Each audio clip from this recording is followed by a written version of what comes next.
വൈകുന്നേരം. ലൈബ്രറിയുടെ വാതിൽ തുറന്ന് ഒരു സുമുഖനായ ചെറുപ്പക്കാരൻ അകത്തു വന്നു. പ്രായം ഒരു 10-25 തോന്നിക്കും.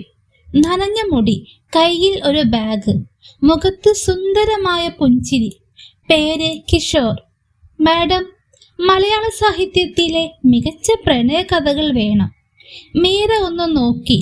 അവൾക്ക് അവന്റെ കണ്ണുകളിൽ ഒരു അപൂർവമായ നിഷ്കളങ്കത തോന്നി. കിഷോർ ആവശ്യപ്പെട്ട പുസ്തകങ്ങൾ മീര അവനു നൽകി. പിന്നെ ഇടയ്ക്കിടയ്ക്ക് കിഷോർ അവിടുത്തെ സ്ഥിര സന്ദർശകനായി മാറി.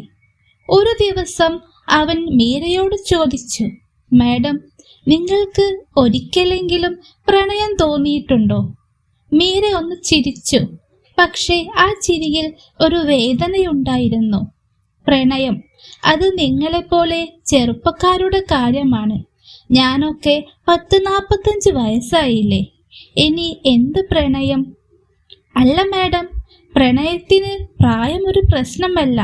അവിടെ ഹൃദയമാണ് പ്രധാനം. അത് കേട്ടപ്പോൾ മീരയുടെ ഹൃദയം ഒന്ന് തുള്ളി. ദിവസങ്ങൾ കടന്നുപോയി. പുസ്തകം വാങ്ങാനെന്നു പറഞ്ഞ് കിഷോർ മീരയെ കാണാൻ വേണ്ടി മാത്രം ലൈബ്രറിയിൽ വന്നുകൊണ്ടിരുന്നു. പക്ഷേ മീരയുടെ ഉള്ളിൽ ഒരു ഭയം തോന്നിയിരുന്നു. തനിക്ക് പ്രായം 45, അവൻ 25. സമൂഹം എന്തു പറയും? എൻ്റെ മകന്റെ പ്രായമേ അവനുള്ളൂ. ഇത് തെറ്റല്ലേ? ഒരു ദിവസം കിഷോർ, എനിക്ക് നിങ്ങളെ ഇഷ്ടമാണ്. മീര വിറച്ചു. ഇത് തെറ്റാണ് കിഷോർ. നിനക്ക് എൻ്റെ മകനാവാനുള്ള പ്രായമേ ഉള്ളൂ. അവൻ അവളുടെ കണ്ണുകളിൽ നോക്കി. നിങ്ങൾ എനിക്ക് അമ്മയല്ല, നിങ്ങൾ എനിക്ക് ജീവനാണ്.